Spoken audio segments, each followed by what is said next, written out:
Since you mentioned while making your remarks about how the government is trying, how the previous government damaged on issues of India's past, we have seen the present government trying to, go very, very strongly on the decolonization project. We have brought our civilizational, pride back into the discourse. Religious sites are being spruced up, they are being cleaned up, infrastructure is being built.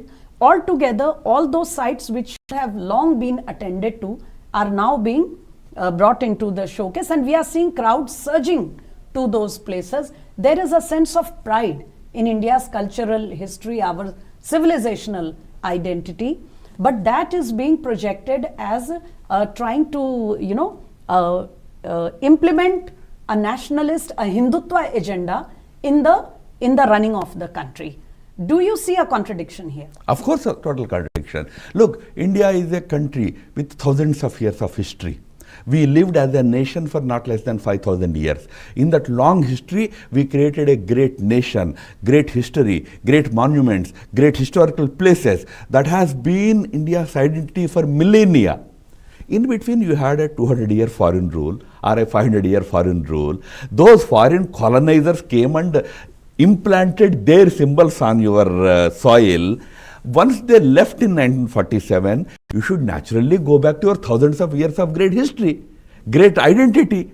That is what is happening today. That is what we call as decolonization. If you are a new country, if everything in your country is built by colonizers, then okay, I can't remove it. But I am not like that. The colonizers have actually destroyed my identity, actually destroyed my cultural symbols, which I want to revive. So that is real patriotism that we are seeing today.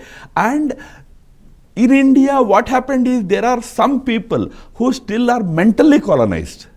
We are talking about physical colonization symbols, how to remove them. But what do you do with these mentally colonized people? They are the ones who are making a lot of, hue and cry about this government's call for decolonization.